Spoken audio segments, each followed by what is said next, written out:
From 12 News, this is Newsmakers. From affordable housing and homelessness to the future of the Superman building, Housing Secretary Stefan Pryor is at the center of some of Rhode Island's biggest debates. With the new state budget set to entrust Pryor with tens of millions more in taxpayer dollars, what is his plan for solving one of the most intractable problems in the state? Our guest this week on Newsmakers, Housing Secretary Stefan Pryor.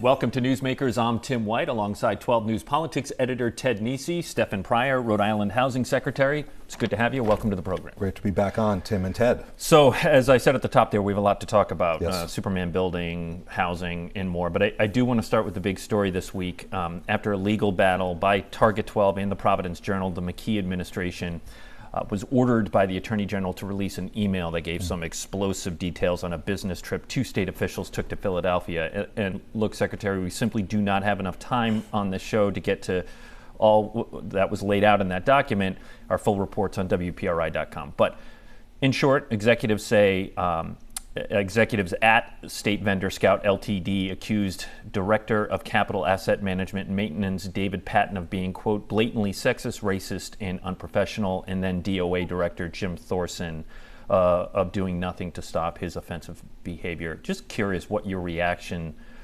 is to the email that was released. Well, I think it's a very unfortunate situation if it in fact turns out to be true. Now, we all know that this is a single set of allegations and it's a rendition. And I'm not close to this investigation. I'm no part of it. But I think that it is incumbent upon us as state officials to represent Rhode Island in a professional manner and to never imply, even in an indirect way, that there could be an expectation of an exchange of a this for that. There are terms for that, and I have I know that what we've heard thus far from the accused is that there may have been some issues inclusive of mental health and a very bad moment in time, and I think we have to let some of those facts come out. But so I'm not going to pass judgment on what occurred. What I'm going to say is I do think that it's absolutely essential, given some of our history, and by the way, other states have histories too, but especially given some of our history, that we behave in the utmost professional manner when we're conducting economic development transactions, housing transactions, when we're investing state money. We need to present ourselves well. It may be unfair that we're overcoming a past. It may be unfair that we're in the context of other states that have terrible pasts as pertains to this. But it feeds into that narrative. It does feed into that narrative, and we need to therefore be especially careful. And I bet if we asked the people involved, they'd say, absolutely, and that was a terrible moment in time. I leave it to the investigators and to, of course, law enforcement to figure out what actually occurred. I'm not going to pass judgment in the least on that. Sure. Our very smart Newsmakers viewers will remember you were Commerce Secretary, and I do wonder, with putting your old hat, if you're worried about what message this sends about doing business in the state of Rhode Island. I do. It couldn't be expressed any other way. I do. The mere allegation creates an image that we need to overcome. I think we can overcome it. I think there's so many good things going on. There are so many professionals who are in public service who are doing remarkably good work. I think we have a terrific track record. I think we have a unified governor and general assembly like never before, like not in recent memory, with all kinds of important investments happening. You're saying it's different from what you experienced between Armando and Mattiello? Are you implying? I'm expressing in memory. And I think that we have so many good things occurring where, frankly, on public health indicators, our vaccination rates, on economic momentum coming out of COVID. Let's wrap up We're doing well, so we can't let this cloud it, and therefore we have to be especially professional. Let's wrap up this conversation then. What does involve you is the Cranston Street Armory. This company was, being considered to do something with that building in Providence that has been empty and sort of deteriorating. That was not put into the budget. McKee, the governor, did not put that into the budget.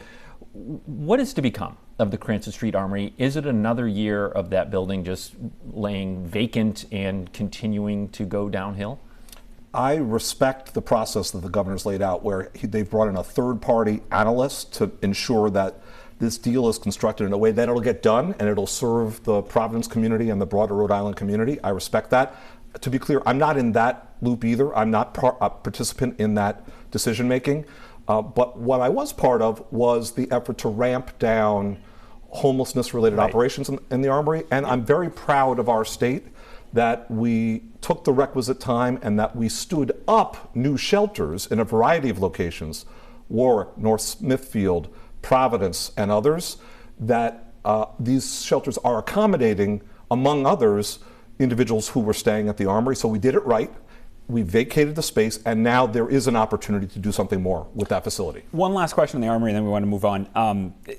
Some of the folks at Scout, around Scout, have sort of intimated the idea that, you know, the administration didn't really want to do this deal. They'd inherited it from the Raimondo administration, and this trip was part of broader efforts to sort of convince them to just walk away from it, to just get rid of this deal, and that turning the Armory into a temporary shelter was part of just making it unpalatable to be working at the Armory. Was that in any way part of the discussion? I have no impression that any of that is true. None. No, certainly no evidence, but my impression is to the contrary, that there's high interest in re-envisioning the Armory. All right, Secretary, want to shift gears now to the Superman building. Speaker Shekarchi and Mayor Smiley were both guests this week on 12 News at 4 with Kim Kalunian. She asked them about the Superman building, and I want you to take a listen, then we'll get your reaction. There was no funding in the budget for some high-profile projects like the Superman building and that redevelopment of that building there. The reason for that, so you know, it's very simply put, there was not an ask. There was never an ask for money for the Superman building. The developers of the Superman building never came to you and asked for more state money? They did not ask. There was no formal ask at all for any state money in the budget this year. We've reported that they have said publicly that they need more public assistance in order for this project to move forward. So what's your understanding of the status of this project? So anybody who comes forward and asks for money from the state must go through the budget process, and nobody came forward with a bill and no one came forward with a formal request. Did they ask you privately? No, not specifically. I had heard through many people in social settings and other events that they were going to be looking for state money, but they have not come forward for any money at this time. It is true. No one needs to be convinced that interest rates and rising costs, inflation, all of those things have impacted these projects. But I'm not giving up on them, and I'm going to stay at it, and I'm optimistic that state leaders will do the same with us. It looks like it's not going to happen this session, but we just keep plugging. Providence Mayor Brett Smiley, and before that, House Speaker Joe Shekarchi. You heard the speaker there. No formal ask for more money on this, despite those rising costs. How come? What's your understanding? Because the analysis process is still underway. So we are in touch with the developer, High Rock, and we are in discussions around how there have been escalations in their estimates. Escalations come in three categories. There's interest rates. Everyone understands that the interest rate environment is very complicated and is harming major projects across the country, even across the world. Then there's construction inflation related to supply chain issues and just various construction-related variables. And then there's a third category, which could be simply variables related to the project itself, just unusual or just specific variables. We're working through the project budget with the developer and understanding where the escalations are occurring. That process is still underway. It's going to take some more time, and this time frame just does not coincide with the legislative session and does not coincide with the kind of process that Speaker Shekarchi rightly calls for. How long, I know you're just guesstimating if I ask, but how long do you think it'll be before you have a firmer dollars and cents feel for what it would cost to do the project as envisioned, to do it now in this environment? I think it'll be months rather than weeks. So I think if there is to be any ask, and that's an if, and if we are to embrace any ask, and that too is an if, it would be for the next legislative session. And when you know, from your sense, between your conversations, everything else, are we talking, so it was budgeted around $220 million when you all rolled it out a little over a year ago. Yes. Clearly it's more than it's 221 or more now, or 223, whatever. Are we talking tens of millions more? Are we talking this going past like 300 million? Do you have a sense of the scale of increase? We don't yet know, and I want to conduct this analysis. We're doing it rigorously with the cooperation of the developer, with the full partnership of the developer. We're conducting this work, and I'll say this: it remains an important project. The Superman building as a vacant structure is a negative symbol for our capital city and for our state as a whole, and it could be catalytic if we light it back up in every sense, not just the facade, but the energy of that building is reinvigorated where there's hundreds more feet on the street as a result. It could really be a boost to our state. So we are investigating it, but we've made no decisions yet on further investment. Let's shift to housing, and we have a lot to talk about here. The budget that's being voted on later today, we should point out we're recording this on a Friday morning. House Finance will be voting on the budget later today. Full House, actually. Full House. Has over $30 million for housing development. Yes. How's that going to get used? We're very pleased that the House Finance Committee, under the leadership of Speaker Shekarchi and Chairman Abney, have embraced the governor's proposals for, one, there's a homelessness infrastructure fund that will enable us to build out more shelters and other emergency solutions en route to permanent solutions. Let's not forget we need more housing. It also provides for something called a priority projects fund, which will enable us to fill gaps in housing developments, especially those that support the most vulnerable, individuals exiting homelessness, individuals who are otherwise at the edge in our Rhode Island community.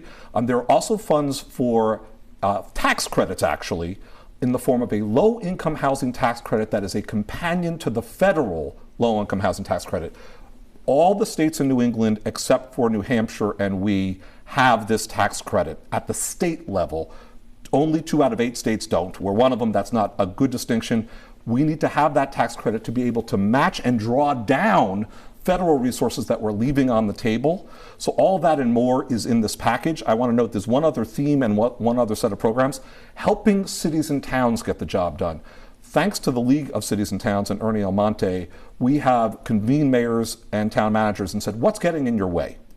Many of them say, we do want to do housing, but what we don't have is that last mile of infrastructure, water and sewer, a roadway, to make attractive land developable for housing. Otherwise, it's not practical. Or in our municipal town hall, we don't have the staff to review the planning, zoning, and development applications and to help these projects get done. So we have an infrastructure program, and we have a municipal fellows program that's going to help to bolster the staff of towns to get the job done. So I have a very high-level question for you on this. You know, in the end, so much of why Rhode Island doesn't build more housing, and the whole Northeast, is regulatory, is red tape, is the fact that the cities and towns, the mayors may tell you they want housing, but when push comes to shoves, projects are very frequently met with neighborhood opposition, opposition even at the zoning board. So to what extent is all this effort at the State House, money into this program, money into that program, et cetera, kind of, nibbling around the edges when the biggest problem is you've just got to convince the 39 cities and towns which control the zoning to allow more houses, higher buildings, and more density? 2 things. You spot on. 2 things. One, Speaker Shekarchi has a set of 14 bills, all of which have now cleared the House in one form or another and are on their way or before the Senate, around streamlining the regulatory process for planning, zoning, and development at the local level. Now, local choice, local decision-making remains. But there are layers of review that may be removed because they're redundant and just let me pause you there, Secretary. Yep. There's the tension, right? Local, and I'm not saying people do like local choice. I can't deny it. I see it in the viewer emails we get. But the local choice for decades now has been very minimal housing construction. So if you leave local choice in place, don't we know what Rhode Island will choose in the end, and it will be limited housing construction? No, not entirely. And that is, in fact, my second point, that we are working closely with the League. I'd argue more closely than ever.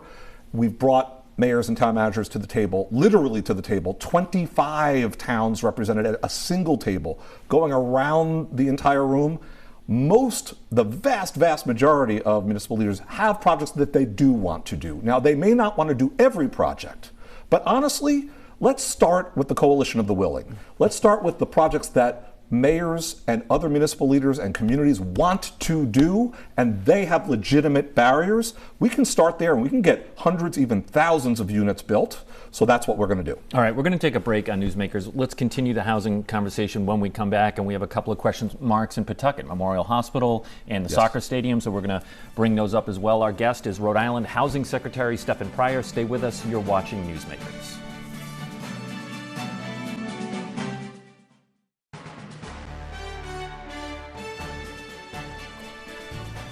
Welcome back to Newsmakers. I'm Tim White alongside 12 News Politics editor Ted Nesi. Our guest this week is Rhode Island Housing Secretary Stefan Pryor. Ted? So, Secretary, I've come to think that housing is it may be the biggest economic impediment. Yeah. And again, not just Rhode Island. Massachusetts is having the same issues. Maura Yes. Healey's talking a lot about it.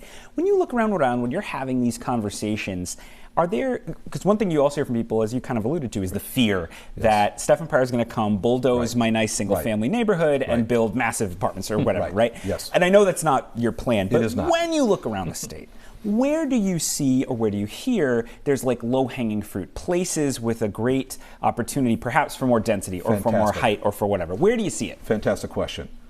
Near transit hubs and where facilities can be reused. Those are top of mind and top of list. So we have train stations, pre-existing and brand new, think Pawtucket Central Falls, where we have vacant land surrounding or underutilized land, where we're not building tall yet, but we have shorter structures or, again, no structures.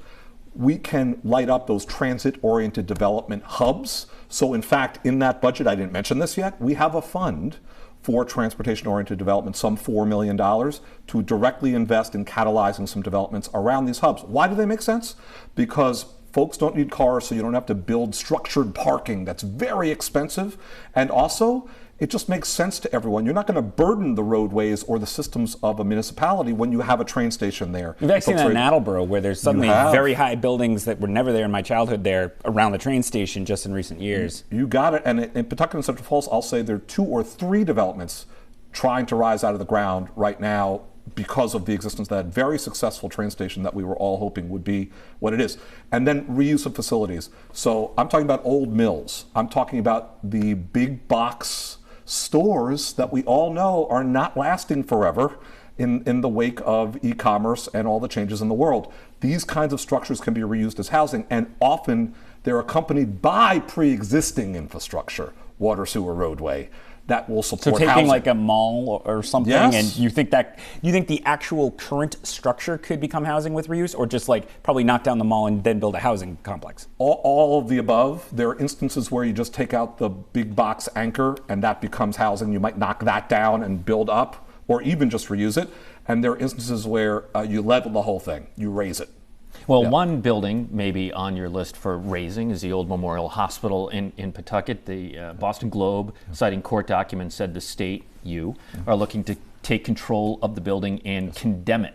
Have you started taking steps to do that? We have. Just to be clear, what we've expressed, it's accurate to speak of that, but what we've expressed is, as a last resort, we would utilize the state's eminent domain power if necessary. And what that means is, the Boston Globe and others have disclosed very ably that there are issues around the current ownership and management of that building. Among the issues, by the way, is even getting clarity on who's in control. So it's that fundamental.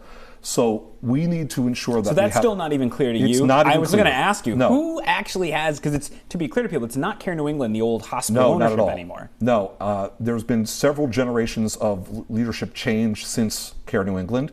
So although they may still play a residual role, even to make things more complicated. So there's also a role for the Attorney General's review, as there should be, because of the pre-existing charitable pledges and covenants related to that property. So we need to work through all of that, but the bottom line is, it ought to have a new life. For the sake of Pawtucket, Mayor Grebian would correctly argue, for its vitality and in service of Rhode Islanders who are currently unhoused and Rhode Islanders who are simply seeking housing. We need to revitalize that site, so we're working at it. We need to get clarity on the ownership and management structure. We likely need to see a new structure. So it is not set in stone. You guys will take over the building by eminent domain, but you're Correct. getting closer as it's getting messier. A friendly transaction is better. It might take less time, and it might simply result in a better outcome for everyone. All right, let's stick with Pawtucket. You're a big supporter, or were at least, of the Pawtucket Soccer Stadium, known as Tidewater Landing. That has fallen on hard times, as a lot of development projects have. Commerce, with a deciding vote from Governor McKee, moved money that was meant for housing to the stadium. You are now housing secretary. Was that a mistake? No, it was not at all a mistake. The effort to keep that project alive in the midst of all the volatility in the world, literally globally, in terms of inflation, in terms of construction pricing. No, actually investing a clear amount for a clear outcome with a lot of taxpayer protections. Not a dollar flows until the project's done. So we're not left with a partially built structure that's got public money in it. And other protections too around securing a second phase that involves housing and other key elements. That was a good idea. When you say securing a second phase that involves housing, when do you see that happening? I don't yet know how far along the development team is on that front. I will say that there have been no intensive discussions around that phase recently, and I should just say we welcome it. Right. I have to ask you, it's funny to have you here talking about projects you worked on in one job, but you're in the new job. Yes. But look, toward the end of your tenure, because you crossed over administrations, Tidewater, you guys kept alive with the vote, as Tim just mentioned. Superman building, you guys put that through in April. When you look back, did you not take into account enough in your final months in the Commerce Department how quickly the world was changing with interest rates, et cetera, and that they may have penciled out for a short period of time, but these were not, the world was going to change too much in the period it would take to build these to get them done? Right. I would say that it would have been irresponsible of us to simply account for some kind of crystal ball-based prognostication about how costs could get out of control.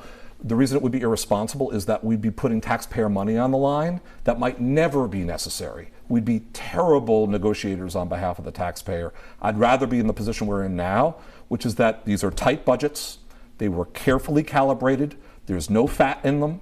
As a matter of fact, in the Superman deal, if there is excessive or just significant profit, some of it will recycle back to the taxpayer, to the state. It was designed that way. I'm proud of those features, and that there needs to be a renegotiation. That's exactly how it should be. Equally rigorous. Different question then on your new job. So one of the things that led to the end of the tenure of your predecessor was frustration in the Assembly when he went out for consultants to kind of help figure out how to organize the new housing department, which is what you run. Yes. And I still hear questions in the General Assembly. Where does that we know Stefan's there, yes, but we weren't thinking it would just be Stefan alone running around the state, putting up construction projects. Where do you stand with actually sort of standing up a full-on housing department, which, so people at home know, Rhode Island didn't have before. There was housing person here, there was housing stuff in other departments, but there's never been a department. It was scattered, and you're exactly right. And we're now well underway. If the package that is before the House today passes, and of course passes the Senate, we will have 21 new positions added to our 17. Still small in the scheme of the government, as you both know. That's not one of the larger departments of government, even after all that, but that will help us enormously. We will create senior and junior positions around housing, around homelessness and vulnerable populations, around finance, around controls, around analysis. All of these things will be within the department. And very importantly, we introduced a new element, which is that we wanted to ensure that there was a nimble quasi-public entity that can carry out the work. Think about the Quonset Development Corporation and its work around industrial property and the seaport, and now they're doing work across the whole state on industrial property. Think about the Commerce Corporation. We're creating a new proactive development subsidiary of Rhode Island Housing, which you can think of as our financial institution, our bank. A new subsidiary would be authorized if they pass this package with a little bit of money, $1.4 million for operations there too. So we have a proactive development entity involved in acquiring land, assembling land, looking at the capital stack and looking at where the gaps are in the financing, and make sure that we have complete project financing so projects can proceed. What does success look like? How many units a year? Right now we're doing like 1,000 in Rhode Island. This is honestly not a cop-out. It's the right way to respond. We're doing a state plan. We need to study this question because we shouldn't answer casually. You know that. It hasn't been adequately studied. There's been lots of studies about what's wrong with housing in Rhode Island, but have we yet looked at the goals we need to set for ourselves? Brown Housing put that out in 2016. I went to the press conference. Overall growth and affordable housing growth, which is a subset thereof. We need to do that properly, and we need to look at the geography of our state and where some of those assets are that I described. The former manufacturing sites, the former retail sites. That work has to be done, so we're going to do that going forward. I will tell you, I'm proud of the fact that we just authorized. What are we already doing? 1,400 units. Now that I'm the chair of Rhode Island Housing with that additional hat, we authorized 1,400 units with thanks entirely to the great staff of Rhode Island Housing. That are going to be authorized across some 20 communities across our entire state. Affordable housing units? 1,200 of them affordable. All right. Look, we have like 40 seconds left, maybe a little bit more, but last year's budget had $10 million for public housing authorities. Correct me if I'm wrong, but Yes. that really hasn't gone anywhere, has it? It actually has now. Our team, together with Rhode Island Housing, did issue an RFP to public housing authorities. Deadline at the end of this month for them to apply for that money. We segmented the money, half of it, $5 million in this fiscal year, and they're applying right now. The PHAs, that public housing authorities, are actively putting their proposals together for new housing production for the first time in a long time. All right. Rhode Island Housing Secretary Stefan Pryor, thanks very much for joining us. I'm sure Thank you'll you, be Tim. watching Thank the you, Ted. General Assembly later. Are you Eagerly. going? Are you going to Smith Hill I for might that? well make an appearance, Just to intimidate the final arm lawmakers. twist, yeah. just to make sure. All right. Secretary, thank you. Thank you. DC. I'm Tim White. We'll see you next week on Newsmakers.